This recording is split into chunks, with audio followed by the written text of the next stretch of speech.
Some people build companies. A rarer few help build movements that change how millions of people think, feel, and live.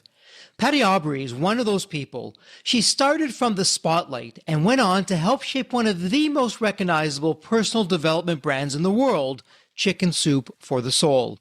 From there, she became president of the Canfield Training Group, helped grow a multi-million-dollar training company, and built a body of work as the author of 14 New York Times best-selling books.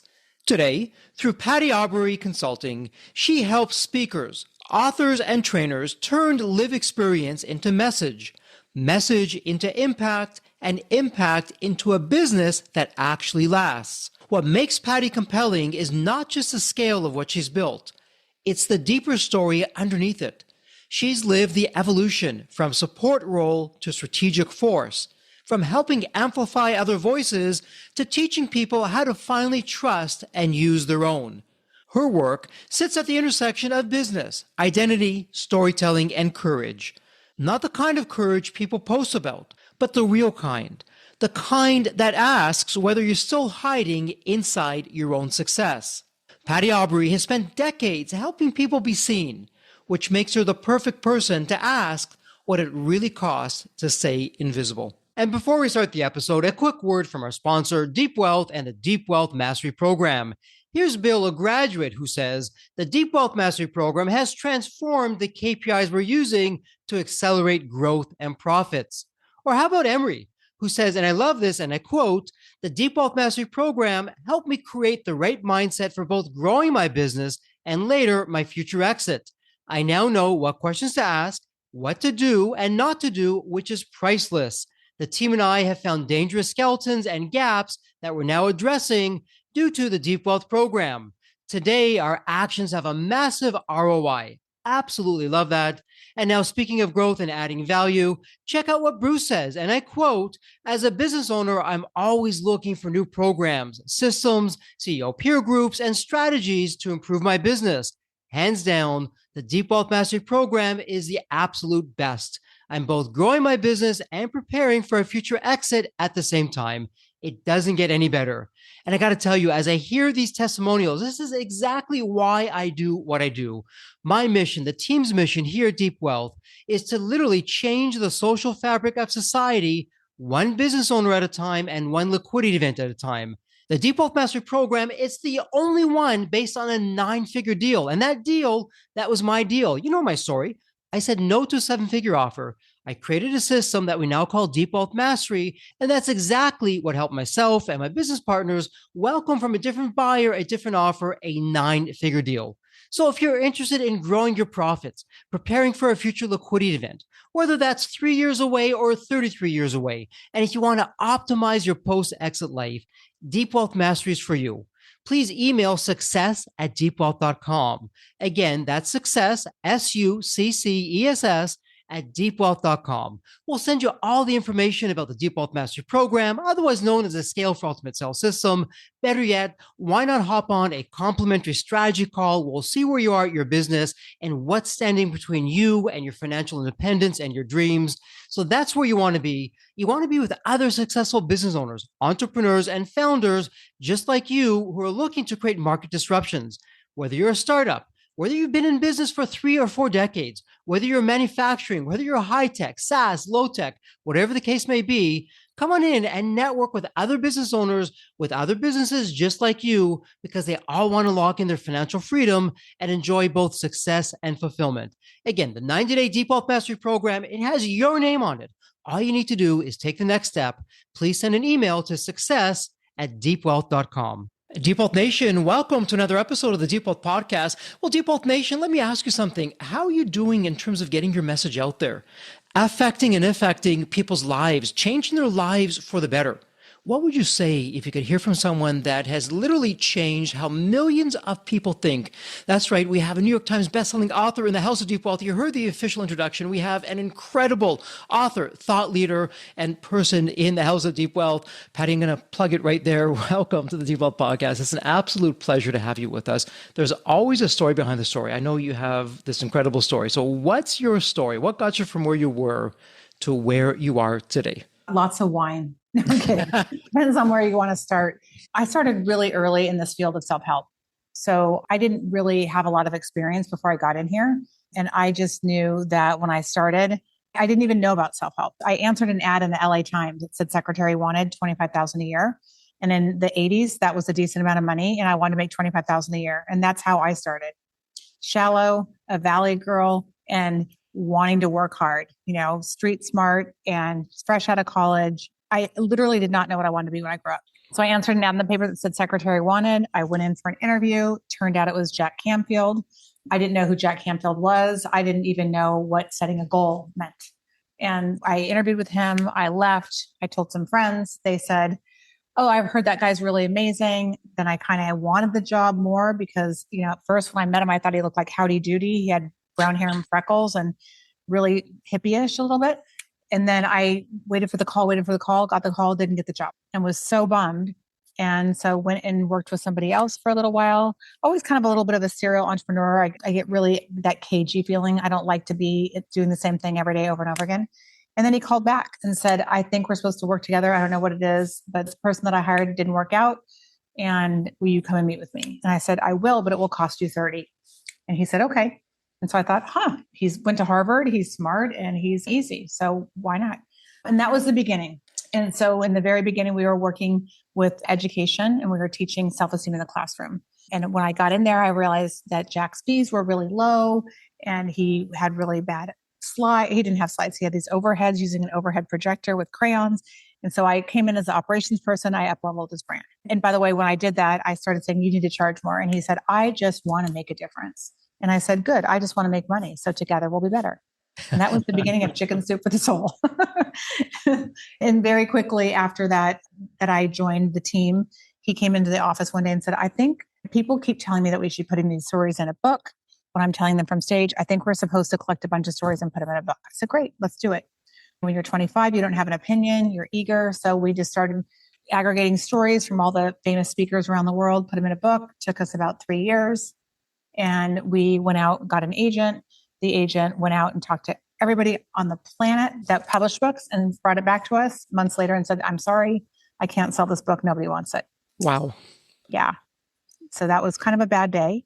And so we said, okay. And then we took the book back and Jack and our partner, Mark Victor Hansen, decided to take it on their own. And we went to a book expo of America and they had backpacks and I was printing copies and they were passing them out and everybody there at the book expo said, we don't want your book. But we actually, I don't know if you know the story, but we parked all of our stuff in a booth at Book Expo. And it was this little company called Health Communications. And Jack had done a self-esteem workshop for them. So he had called and said, can we park our stuff here? And so they let us. So we went all over the place and everybody said no. And then on the way out of the convention center, the guy whose booth we were in, Peter Begso, said, hey, that book that you have, do you want me to read it? No, I could publish it. He owned his own printing presses and had a small publishing company. And Jack said, we really want you to want the book. He said, let me read it. So he read it and he called us and said, I love it. Now, if you'll guarantee 20,000 units sold, we'll publish it. And as desperate as we were, we said, sure, why not? So that was the beginning of Chicken Soup for the Soul. And that then took us through 2 decades. And I became the president of Chicken Soup for the Soul Enterprises. We published 300 different titles. I managed and oversaw 550 co-authors and 25 to 30,000 contributing authors and 300 marketing plans. And so, I went from secretary wanted to chief chicken to semi-retired grandmother is what I am today. So that's me in a nutshell. What an amazing story. And for someone in Deep Wealth Nation, in the very unlikely chance they haven't heard of the Chicken Soup for the Soul series, what is that? So the first book that we came out with was Chicken Soup for the Soul, the original, and it was 101 stories that were to motivate and inspire you. It was an anthology. And so you could pick it up anywhere and read it. It was on love, overcoming obstacles, gratitude. We have all these different sections. And so that's what it was. And I just came across, Jeffrey, the other day, a letter from the senior editor of Warner Books. And Warner Books back in the day was huge in New York. And it was from 1992. And it said, I'm really sorry, but I've ran this across our editorial team and we just don't think anthologies sell. But if your authors want to come back and talk to us about reframing the project, we'd be willing to talk to them. And we're like, no, we don't think so. And the cool thing is, and this is for most entrepreneurs, I think, we think these really bad days when that agent gave us that book back, that was a really bad day. But a 500 million copies later, 500 million copies times 15% of $1.20, which was what our royalty was, is a lot of millions of dollars that we didn't have to give away to an agent in the long run. Yeah. And I remember the whole, you call it self-help. For me, I just grew up on that stuff. And your books for me were so inspirational. But the story behind the story, what you're sharing with us, is absolutely incredible. And Deep Health Nation, there's so many takeaways here. My goodness, where do we even begin? Patty, what's interesting is in their own right, Jack Canfield and Mark Victor Hansen, wow, incredible individuals. I don't think I'm going to be stepping over the line with what I'm about to say next. As great as they are, without you there to help implement and to help execute, well, we may not be talking about this today. We probably wouldn't be, and it wouldn't be likely the success that it was. And so Deep Health Nation, as brilliant as you are as a founder, who do you have around you for your team members to help take it to the next level?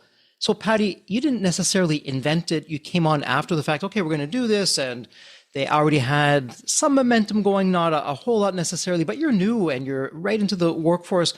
Where did you get the confidence from within to start slowly proving yourself and rising up through the ranks? And yeah, I can do it. Let's go. When it started, it was just me and Jack. And he said, let's start collecting stories. And I said, okay. And so it was just a new idea. So I thought, why not? Mark didn't come along until way after. So it was actually him and I. And then Mark came in and said, hey, I probably told half those stories. I should be part of this. And Jack said, okay. And so it just became this partnership. So if you're out there and you're saying okay to a new partnership, be careful because it could be a really long life.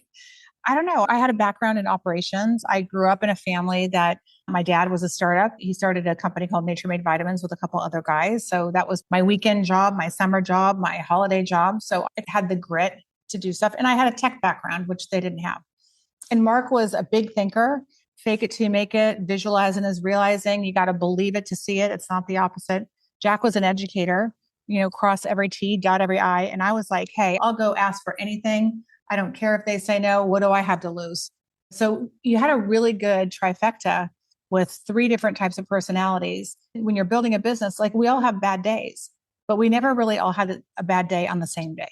And so it was a match made in heaven. When you think about 300 titles in 20 years and selling it for as much money as we made over the 20 years at the end of the day, it was a good gig.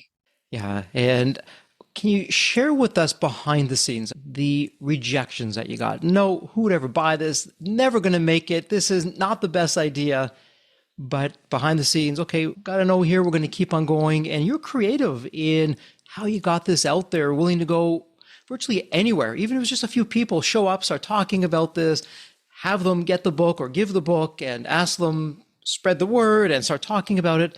Walk us behind the scenes for that, because it's very similar to, hey, I've got this idea for a business, never been done before, and I'm getting rejected all over the place. Do I just give up? Do I go back to what I was doing? Do I keep on going at it? So what was it like behind the scenes for you? It was fun. Here's the thing.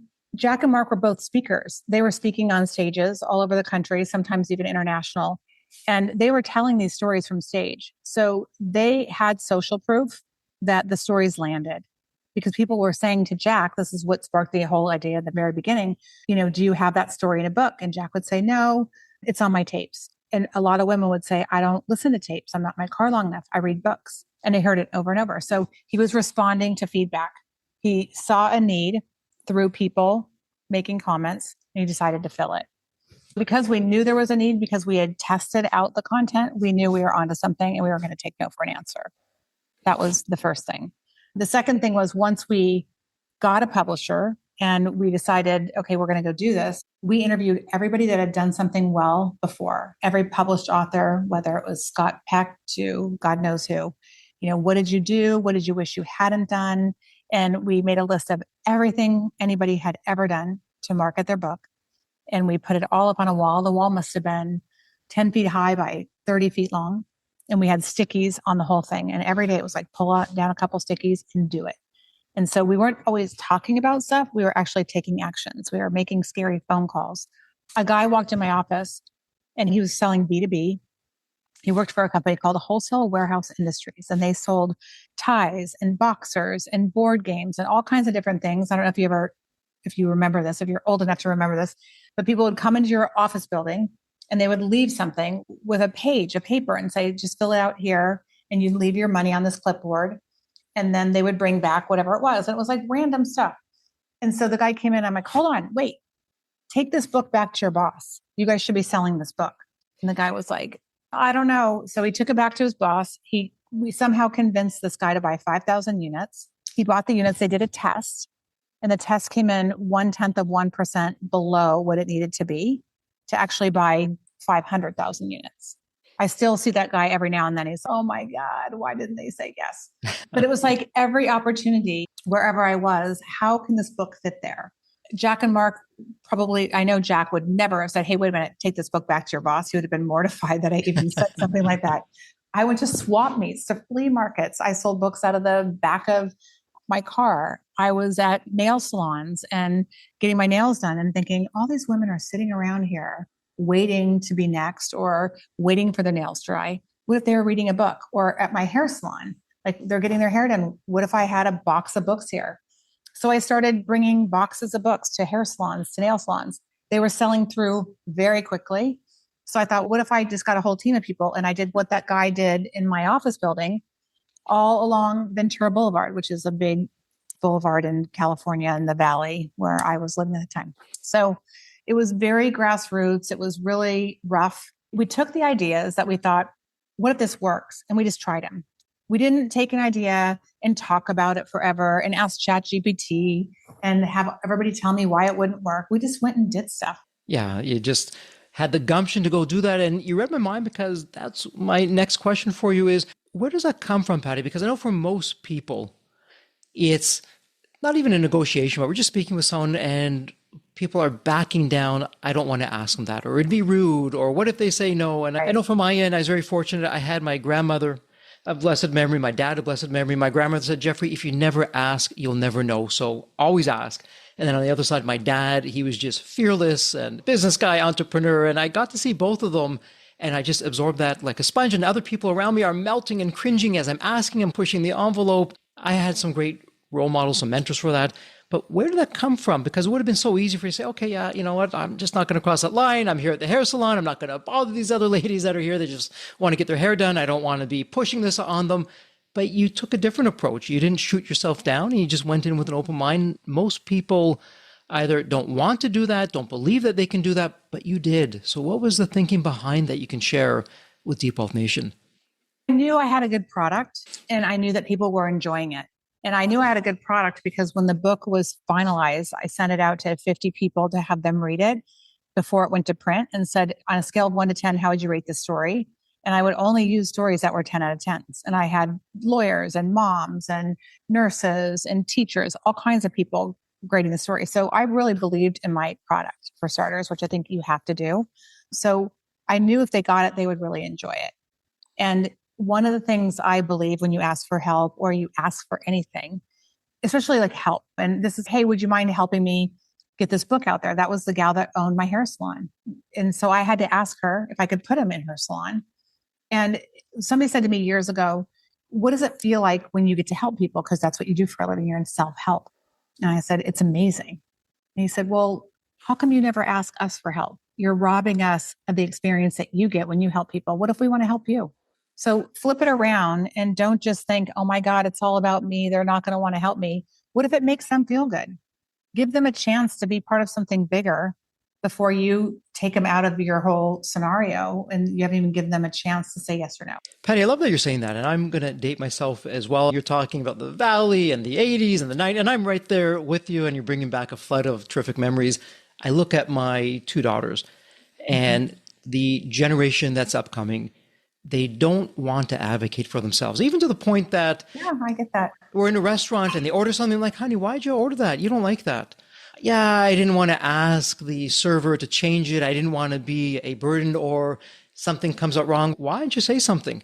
yeah, I didn't want to be a bother, or if it comes to myself, it's all wrong. I'm telling, you know what, can you send this back? Can you have it done like this or that? Or I want to order it a little bit off the menu like this or that. And they're cringing while I'm doing that. What would you tell today's generation of, hey, it's okay to self-advocate for yourself and combining that with give other people the opportunity to help because they seem to be missing something fairly major as how they're looking at life and the world? Well, first, I would say it's okay to ask for what you want. If I was in a restaurant and I wanted them to modify something, it would be nice if I asked politely and not rude. But I really think it's important to ask for what you want because when we don't do that and we give up ourselves to be liked by somebody or to be accepted, we start to lose ourselves. And pretty soon we don't know what we like. We don't know what we want. We don't know what we can have. We water it down. The reality is life is what it is, and we're going to get no's.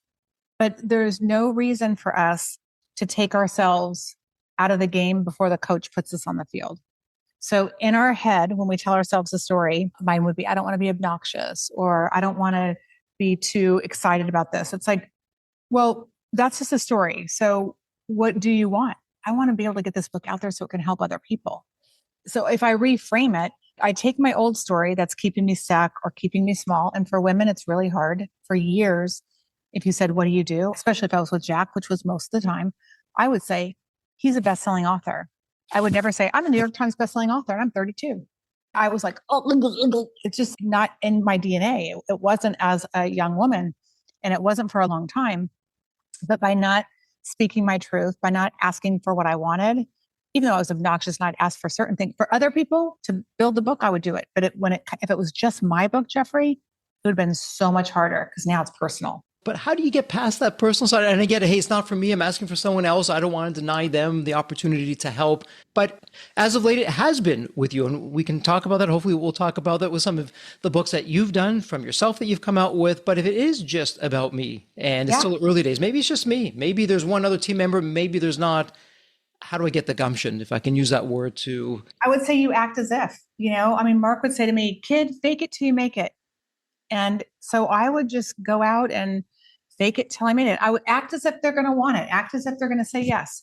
Look, we're making up a scenario in our head before it happens. We're saying they're going to say no. They're going to think this. We're making that up. So just make up the other side of that story. Create a story that doesn't keep you stuck. Just humor me if you're listening. And literally some story you've been telling yourself about why you're not good enough, why you can't have it, why it's not working. It's keeping you from taking an action. Some story that you have that's keeping you from taking some action that you're afraid to take. I want you to reframe that story and make up a story that supports you taking that action. Step into that new story, into your future, because that story supports your future, and go do it and see what happens. My guess is your body will not explode and guts will not be on anybody's wall. You will survive it, but it's taking the risks of asking, of doing, of saying out loud, this is who I am, this is what I do, and surviving it, that builds the confidence that we need to continue to go. It's really hard to build confidence sitting in the back of a room or sitting in a cubicle or sitting at home in your home office talking to ChatGPT. It's by taking action and surviving risks that you're going to build that muscle. Absolutely love that. And Patty, got to share, you're taking me down memory lane once again. I was just getting going. Guys, asking the impossible. I didn't really know at the time I was asking the impossible. That's, I suppose, where ignorance isn't necessarily such a bad thing. Ignorance can be bliss. And it's because I believed in what I was doing. I was passionate about. Why wouldn't anyone want to join me in this crusade of what we're doing? It's going to help people and change lives. But let me ask you this, because oftentimes we get a success. And then, as I like to say, in today's success are the seeds of tomorrow's failure. It's just human nature. It's apathy. We get, if I can use the word, lazy, or if it ain't broke, don't fix it.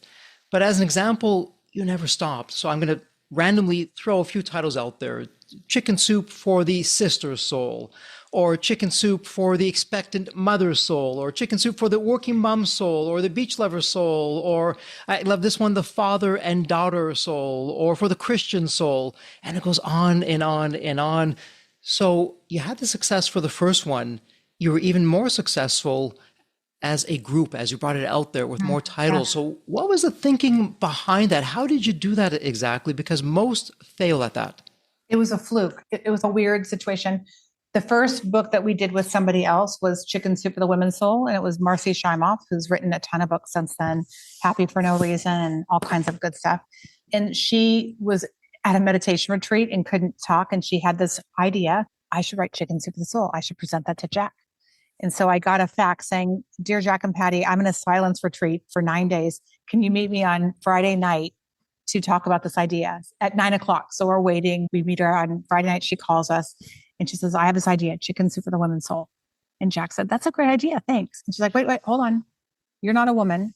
And he's like, oh, she's like, so I would like to do that with my partner, Jennifer Hawthorne, and the two of us would like to come in and we speak to women. We have the platform. We know the stories. And so Jack said yes. And at first I was put off. I thought, you're just going to let them come in. We're 5 years in, 6 years in from the beginning of inception. And you're just going to give them an equal share and what? And he said, why not? I was in that time, like thinking, what am I going to lose out on? He was evolved enough, thank God, to be like, collaboration could create more of something amazing.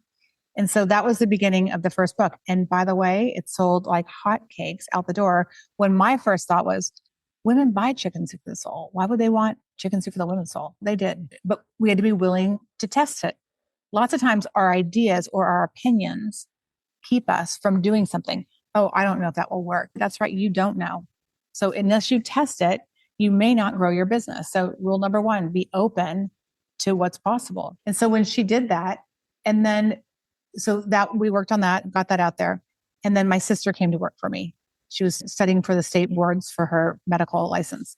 And she said, my mom had been diagnosed with breast cancer. She said, while I'm waiting and we're doing this, why don't we put together a book for mom, Chicken Soup for the Surviving Soul? We can start aggregating all these stories of people that survived cancer and we could put it into a book. It could become a book. And I said, that's a good idea. This is my job. This is what I'm supposed to be doing. She said, yeah. So like other people are doing it. Marcy's doing this book and you've been working on this project from day one before even Martha Johansson was here. So in my mind, I wasn't like, why should I be able to write a book? I work here. That was my thought process. And so somehow she was scary enough that she convinced me we should go do this presentation. So I got Jack and Mark into a conference room. So we wanted to have a meeting. And very reluctantly, I had to ask if I could be a co-author. And this time I'm vice president of operations for our company, not even Chicken Soup. There is no Chicken Soup yet, really. And so I said, we want to do this book, Chicken Soup for the Surviving Soul. And they looked at each other like, that's great. Do it. Just like that. And I'm like, oh, okay. And in my mind, I'm thinking, oh my God, they said yes. So I walk out, but I almost did not ask for that. And had I not done that, had I taken myself off the field or out of the game before I even got a yes or no, it would have changed my entire life. Instead, that led to me doing Chicken Soup for the Christian soul, and then Chicken Soup for the expectant mother soul, and then Chicken Soup for the busy mom soul, and so on. And several $1 million later, for my family and for myself, my life was significantly different than if I had just gotten the average paycheck for, running this thing. So it happens to all of us. And every ask is scary. Sometimes we get really brave and we make that ask and we survive it. And they're like, okay, now I'm just going to go Netflix for a while and get back under those covers and act like I don't have another thing to do. But it's really that repetition, surviving the risk. No, I did. And recognizing in that next big thing, when was the last time I felt scared? When I went into that conference room and I asked for this. But after I asked, how did I feel? Amazing, excited, full of potential because I got a yes. So yeah, we're going to get some no's, but no just means next. And so it's really important to go for whatever it is you want. You're going to get knocked down, but there's no need for us to bowl ourselves over, knock ourselves down before somebody else on the outside world does it for us. And so there you are. You are probably scared out of your mind. Oh my God, should I do this? What happens if it says no? You did the act as if, and so you're eating what you're baking. Absolutely love that. Let me ask you something that may not be talked about as often as it should be, a bit of a personal question. And that is, behind the scenes, how does faith, spirituality, some people call it the universe, I call it God, creator, how does that play a role? How back then did that show up for you? And what about today? I mean, I believe, and there's always something bigger than us. Back then, the reason I did Chicken Soup for the Christian soul was from my awareness doing Chicken Soup for the surviving soul. that the people that had faith were surviving longer than the people that didn't. And Bernie Siegel, who was a famous author in wellness and a doctor, he said 90% is attitude. 90% is the faith that they will survive. It doesn't always work that way. Can't guarantee those numbers, but it was so important. And so I looked at my sister and said, we went to Catholic school all our lives and we grew up Christian. Let's do Chickens for the Christian Soul. And the market was just starting. It wasn't a very big publishing market. So that just went nuts. It took off like crazy. But I think that when we show up for ourselves and when we do the hard things and we ask, the universe will support us. It just does. And with Chicken Soup for the Soul from the very beginning, we practiced everything The Secret ever taught. You've got to visualize it. You've got to share your goal. You've got to have a vision board, have things all over the office. If you're in a bad mood, don't touch the book. I mean, we practiced every self-help tip that you could possibly do for that first book. And that first book sold about 15 million copies. And it was an anthology that everybody said would never sell. Is that the reason? No. Is it part of the reason? Maybe. I don't know, but it works, so I'm going to keep doing it. Absolutely. And Deep Wealth Nation, as we're talking about this, you're saying, yeah, that mumbo jumbo. Hey, Think and Grow Rich, Deep Wealth Nation. Remember that book? I'm sure you do. Napoleon Hill. Right in there, he says something very similar. It's been known for eons that our inner thoughts actually manifest our outer world. And today, quantum physics, they call it all kinds of different things, from the field to other types of things. They're confirming everything that we're talking about here. And Patty, for the benefit of Deep Wealth Nation, I don't want them to simply say, oh, okay, well, they're saying all these positive talk things and doing these things and 15 million books just showed up. It wasn't like that. It was 1 step forward, 10 steps back, 5 steps forward, maybe 7 steps back. It was a journey, but the point is you had the belief in yourself. You're acting as if you're doing all the right things. You're having the right mindset and you're helping yourselves through helping others. My goodness, if that is the best playbook that there ever was, for me, that's where it's at and that's where it lands. So let me ask you this, because I want to say it's around a 3-decade journey that you had. And for most people, that would have been enough. Hey, look what I've achieved. I've done what most never have done, and I am successful in the business world, and I have some financial freedom. I can do all kinds of different things. But you didn't stop there. You then went out on your own, and you're now for speakers and authors and trainers and coaching and helping people from all different walks of life. Talk to us about that. What's behind that? For me, it was really difficult for me to give myself permission to show up and speak up and be seen. I was the Wizard of Oz. I was behind the curtain for years. Nobody knew who I was. It was always the Chicken Soup guys. And when my mom died several years after she was diagnosed, she said to me, promise me that you will not hide behind those men. The three of you built this business together, and I didn't raise a daughter to be invisible. So promise me that you'll show up and be seen. And that was like, whoa, we had sold Chicken Soup. And it was time for me to be a grown-up. And so I started to run workshops to teach other women how to show up and speak up and be seen. And the more that I showed up for them, the more I embodied it and the more I could help them do the same. And when I was really young, I had Jack and Mark, but I didn't have any other women saying, come on, you can do this. Ask for your percentage here. Go for more of that there. I was lucky and I asked for what I wanted, but I didn't even realize I could have asked for so much more. And so for me now, I love to help the younger women, those people that are doing startups that are just really getting into this place. Like, how do you balance a business and a family? How do you build a $1 billion brand and raise happy, healthy kids? Like, I've been there, done that. They're living proof. They're still alive. They haven't killed anybody. So I'm just really passionate to be the best version of themselves and have that same cheerleading squad that Jack and Mark had for years. And Jack will be the first one to say, if it wasn't for Patty, I don't think I ever would have done this, because I was constantly reminding him, you can do this. You know, he was always second guessing too. We all do. We're human. But if you have the people around you that believe in you more than you believe in yourself on those down days, you'll go further faster. And we need that. So I love to do it, and I'll probably do it until I'm gone. And my grandson is going to be able to say, my grandma's a rock star. She's still out there taking names. And that's why I do what I do. It's a great story. And it's really being on both sides of that, Patty, of having a purpose and not having a purpose. When I didn't have a purpose after I sold the business, I was the business was me. Those are some of my deepest, darkest days that followed. Made some of the biggest, I'm going to call them stupid mistakes that should not have been made. But too much time in your hands, too many zeros in the bank is not a good combination. And it took a while to unwind all the not so Yeah. great things. And so I'm completely with you. And I also know, just anecdotally, a data point of one or two, the people who retire, they seem to have the final exit not long after, versus those that are incredibly successful. They don't need to do it, but they love doing it. And they're still here and doing their thing. And so, permission granted, your book. And by the way, Deep Wealth Nation, go to the show notes. Everything we're talking about is here. It's a point and click. It gets really easy. Pick up Permission Granted and go through it, read it. You'll come out a whole lot better. Talk to us about Permission Granted. What do you want us to know? For someone who's hearing this book for the first time, what would you say about that? I would say stop waiting for someone to give you permission. People in the world aren't mind readers. And so it starts with us. I waited for years for people to say, you should go speak to that group. You should go do this. And it wasn't until I said, I want to go do this, until I gave myself permission to tell the truth, to use my outside voice, to ask for what I wanted. That was when the universe really opened up. And if not you, who?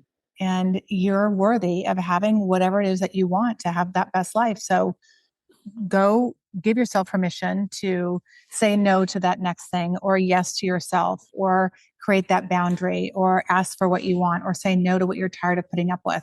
Because life really gets good when you do that. And then you can give yourself permission to do it gracefully. And in the beginning, it's hard. It's kind of like, bleh. But over time, you can get more graceful with it. And again, if not you, who? So do it. Your life's worth it. And Patty, I shouldn't have to ask this question in this day and age. I'm going to ask it. I don't make the rules. I'm going to use another F word offline. We're talking about all these F words. Another F word is fair is not fair. You even alluded to it in your story. As a woman going through the business world and through society, even back in those days, which aren't that far behind us, there are some doubts. So when we talk about permission granted, now specifically for women in Deep Wealth Nation, is there a slight change in the message that you want to give the women in Deep Wealth Nation with permission granted in mind, or generally speaking from your experience as a rock star who happens to be a woman going up through the ranks and you've changed the world? But what would you say to other women out there? I would just say that, surround yourself with other women that will support you, or other people that will remind you that you're worthy of doing whatever it is in your life that you want to do. I mean, those stories that we tell ourselves that keep us small, or keep us stuck, or keep us playing a smaller game, or discounting ourselves, are just stories. And you can ditch those stories and invent new stories that will support your growth and support your future. They're both not true in the beginning. And so use the positive, not true one. I am going to be a New York Times bestselling author. I was a C student who took 7 years to get through San Diego State. This was a pipe dream. I didn't even have the dream, but it was unrealistic for me to have this. But I just kept going, and I asked for help, and I surrounded myself with people that had strengths that I didn't have. I hired an editor who I went to school with. All the things, it's all possible if you can just reframe the way you want to go about it. And ditching those old stories it can be a game changer. Make up new ones. In Deep Wealth Nation, get the book, Permission Granted. Discover how life changes when you give yourself permission. And in this kind of scenario, Patty, one of my favorite questions to ask is what some people call Pareto's Law, if you want to get fancy, or the 80-20 rule, as most people know it. Because in the book, right in the beginning, you ask a really important question. What do I want for me? And as we're talking about it earlier, that seems to have been sideboarded these days with social programming. Mm-hmm. And so generally speaking, for the individuals, the people, the founders, the consultants, the regular people, whoever you're helping today, the up and coming authors, the people that you're coaching, are there some general patterns that you're seeing? Yeah, Jeffrey, you know what? 80% of the challenges across all the people that I'm helping today, it's coming from the same 20% of these things over here. And these things over here are A, B, and C. Are you seeing some general patterns that you can share with us? Well, I think the general patterns are, as far as what keep us stuck versus what makes us successful. So the things I see that are patterns are, who am I to ask for that? What if I get a no? I'll reorganize my inbox before I do this, X, Y, and Z, whatever it is. There's so much stuff in today's world that can keep us busy. But the stuff that is really going to take us to the next level is going out and making that scary phone call. It's asking for that next gig. It's talking to someone about who you are and what you do and why you do it and who you do it for. in a way that's articulate, that it lands so they understand and they can actually hire you or they can refer you to somebody that they know. So it's the taking action part. Law of attraction is one thing, but the last part of attraction is action. And so we can sit around and meditate, visualize, create vision boards and blah, blah, blah, blah. But if we don't take action, nothing happens. And that's what happens. We're so busy getting ready when the only way to really be ready is to do it. And there's no such thing as being perfect. No matter how perfect we think it's going to be, the more we actually do it and take the action, the more we refine things. So take action. That's it. That's the bottom line in my mind. And Patty, if there's one theme that's come out with you and us talking, it's the taking action. I love what you said earlier. Hey, forget about Chat GPT, and I'm going to add a few things, not necessarily your words. And if I'm off base, you can tell me. Forget about all these Excel and performas and formulas and spreadsheets and business plans. Just go out there and do it. Try it simple. Keep it as cost effective as you can.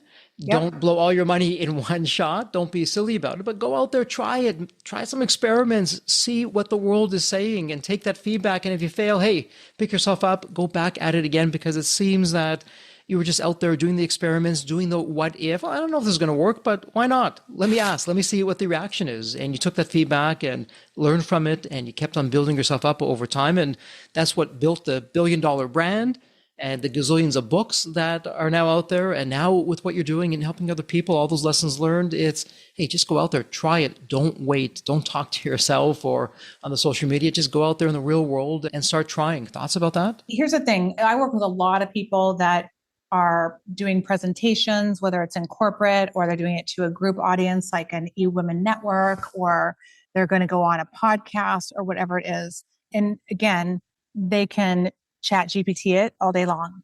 But if you don't take whatever chat told you and go out and actually present it, it's just not the same. You can memorize it in your head. You can visualize you doing it. When you actually have to use your outside voice, it's different and you start to embody it more. And so it's just take what chat gives you, but then go do what that is. I say to chat, don't be nice to me. Be blunt. Don't worry about my self-esteem. Tell me where I'm getting in my own way. Here's what I want to do. Here's what I've done so far. What are my next steps? And be brutal. And so when it says, here's your sales script, go call 10 people. It said this to me yesterday. Go call 10 people in your network. That is where it breaks down. I can write the right copy for my email list. I can post on social media, but those 10 phone calls are going to get me 80% of my business that fast. And I put it off. We all do things like that. And it's so simple, Jeffrey. It really is. If we just do the things that are scary. And this is the one thing I tell everyone. Do the scary things first thing in the morning. Do them when you're awake and you're clear and you feel like the sky is still the limit and all things are possible. And so my 9 a.m. ideas are literally insanity by 3 p.m. Yeah. So do the scary things first. If you're building a new company, but you've got your day job, wake up earlier and do those things in the morning. Don't do them at night when you get home from your day job, because at night you're like, forget it. Give me a glass of wine. I'm done already. Absolutely. Or as I say, eat the frog first thing in the morning. Exactly. Do the most difficult thing first. And then you're eating that frog. Hey, not so great. Don't want to do that. But hey, look, I did it now. You're walking on clouds. And Patty, to your point, I find that by 3 p.m., even earlier in the day, my energy, my focus, my clarity, my excitement isn't where it is first thing in the morning. And so you're absolutely right. The really important things, get that done first thing in the morning. It's a bit of an unfair question. Let me ask you though. So maybe I'm coming to you with your speaker launchpad, or you're helping me with some strategic planning or some coaching, or like you're saying, maybe a keynote or some kind of a speaking platform, even around a book that you're going to be helping me with. What's your secret sauce? So I'm showing up, okay, Patty, let's work on this. Here's what I'd like to do. Generally speaking, how long does it take? What's your process like? What can I expect? I start with looking at, tell me everything you've done up until now and give me a timeline from 0 to the age you are today, every accomplishment you've ever made. And then what jobs have you done? And then where do you think you want to go? And I look at everything holistically. So I don't say, oh, I have this speaker course that you can come to, or I have a course on, I do a strategy day on how to help you take a course that you're designing. And a lot of people will say, let me help you design a course. I would say, let's sit down and look at, is it the right time for you to design a course? So we can take your content, but should your content be a keynote first? So you can get out there and share your message, make sure your message lands. and get feedback from your audience and notice in the audience where people are glazing their eyes over, or they might feel lost or you're not clear, don't go do that course that you think you want to do because you got 14 different emails or Facebook ads saying, let's help you create a course. If you don't have a mailing list, I'm going to say, let's not do that right now. Let's build your audience. Let's get clear about, again, who you are, what do you do, why do you do it, who do you do it for, what's your message, and in what medium do you deliver it? And then once you deliver it, how are you going to do it live? Are you going to do it in a podcast? Are you doing it online? I help them create an entire blueprint because this is a business. Unless it's just a hobby, you want to go spend a lot of money, you can go do a bunch of different things. But if you want to invest in yourself that at some point is going to have a return, then talk to me, because I run businesses. I build people and then I take the person I'm building and I build a platform. And that is a holistic platform that gives you every step of the way and connect all the dots so it works for you and it allows you to generate revenue. Not so I can make money selling you this course and that course and this course and that course. And suddenly you've spent $100,000 and you have taken all these courses and you still haven't taken action. That upsets me. Absolutely. In Deep Wealth Nation, let me ask you something. When it comes to your business, is it amateur night? Let me use a ridiculous example. It's as though you're going to file your taxes. And now you're going out there, you're asking around, and here's where it gets ridiculous. Yeah, Jeffrey, I found someone. It's my best friend's aunt's cousin, second removed. They've done a little bit of some numbers before. They're really good at spreadsheets. They're going to help me with my taxes. Or are you going to a chartered accountant, a professional who does this all day long? Same thing with your business. What are you doing? So when it comes to getting the word out there, building your business up, why not speak with Patty? She has literally changed the lives of hundreds of millions of people, created $1 billion brand. Do you have those kinds of advisors in your business? And if you're answering no, stop what you're doing right now. Reach out to Patty, ask for some help, and get her insights. She's been there, done that, and believe you and me, Deep Wealth Nation, she doesn't need your money. She really doesn't. She's already done that on her own. So why not get some help and see where she can help you, the team, and get things out there? Let me ask you something, Patty. Before we go into wrap-up mode, I am looking at my questions. I've barely asked any of them. It's been such a delightful conversation. Is there one question, an important question that you and I haven't yet covered that you'd like to get out there for Deep Wealth Nation, or even a topic or a theme? I think one of the things, if you're thinking about doing a business or someone's asking you to go in and create a startup or do something, I just would want you to ask yourself, is this something that I'm going to love to do 5 years from now? So are you passionate about it, or are you just doing it for the money? And if you're just doing it for the money, it's most likely not scalable unless it's a very quick to market and you can scale it and sell it in 3 years. But Chicken Soup was a long-term game. It was 18 years. It was worth hundreds of millions of dollars, but I loved it. I loved working with the different authors. I loved creating marketing plans. I loved solving problems. I loved figuring out how to get a chicken all along, wrap it around a big bus and have authors drive from New York to LA and talk about it. So ask yourself that question. Is this something I really want to do? And if I do it, what will it bring me? Will it bring me joy? Yeah, it's interesting. I absolutely couldn't agree more with what you're saying. Hey, are you passionate about it? I'm hearing you say, Jeffrey, I was really passionate about this. I loved doing this. And Patty, I can tell you about the time I wanted to be rich. And I thought, okay, well, if I want to be rich, I'll just be a dentist. Was I passionate about being a dentist? Absolutely not. But I said, hey, dentists are rich, so why not me? Some of the worst years of my life. And we won't go into that story. This is all about you. But hey, chase the passion, and the success, the money will follow, not the other way around. It's such great advice. And actually, it's a perfect segue as we head into the wrap-up mode here on the Deep Wealth Podcast. It's a tradition. It's really my privilege, my honor, where I ask every guest the same question. It's a fun question. Let me set this up for you. When you think of the movie Back to the Future, you have that magical DeLorean car that will take you to any point in time. So Patty, imagine now it's tomorrow morning. You're looking outside your window. This is the fun part. Not only is the DeLorean car curbside, the door is open, it's waiting for you to hop on in, which you do. You're now going to go to any point in your life. Patty, as a young child, a teenager, whatever point in time it would be, what would you tell your younger self in terms of life lessons or life wisdom? Or, hey, Patty, do this, but don't do that. What would it sound like? I think I would take myself back to probably when my kids were 2 and 4, and I would be more present because I missed a lot of that. When I'm growing a business, there was times where I had the guilt of I should be at work. And when I was at home, I thought I should be at work. And when I was at work, I thought I should be at home. And so I think that advice would be wherever you're going to be in the moment, be 100% present and just do it well, because then you won't miss the memories. For me, sometimes I felt like I almost missed everything because if I wasn't present at work, then I was missing what was going on there. And it wasn't like during the day, it was on a plane going to a book signing when I was feeling guilty and thinking I should be at home. I missed that moment of I have made it. I'm going to a wedding. I'm number one in the New York Times. So enjoy the moments and be present for those moments because they pass and all you have is your memories. You know what, Patty, you're talking about that, took the words right out of my mouth. That's something, even to this day, I still have some challenges with.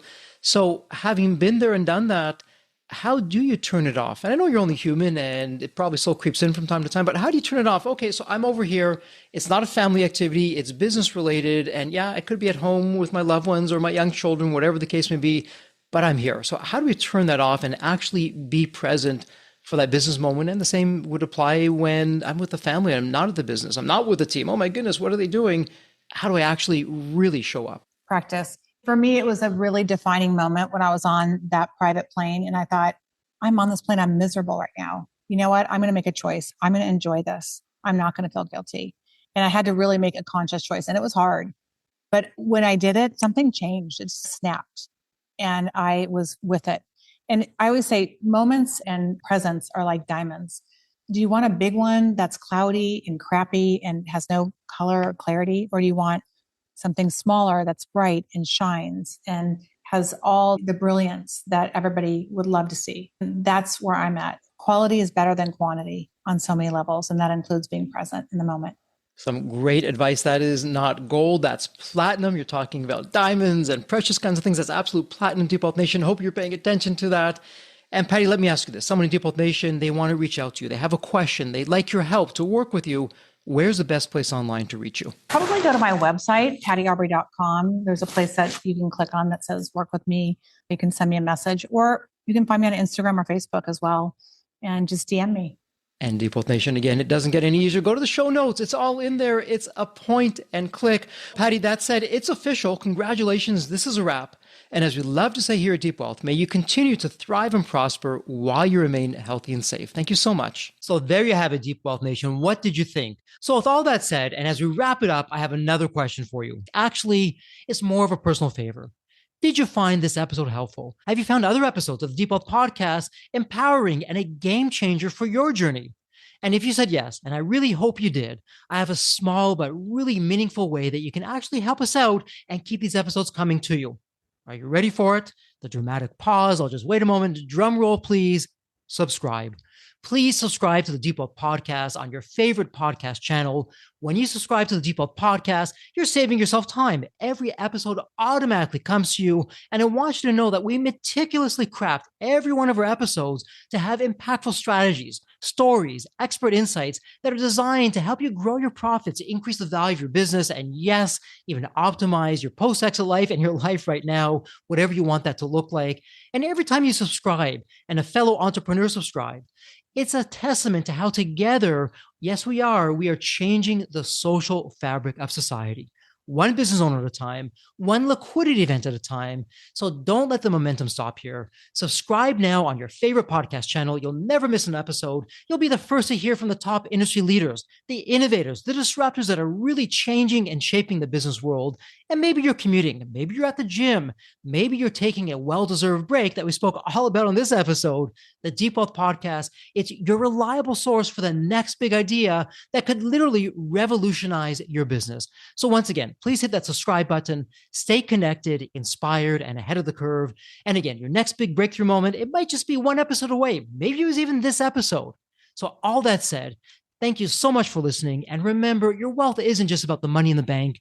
It's about the depth of your journey and the impact that you're creating. So let's continue this journey together. And from the bottom of my heart, thank you so much for listening to this episode. And as we love to say here at Deep Wealth, may you continue to thrive and prosper while you remain healthy and safe. Thank you so much. God bless.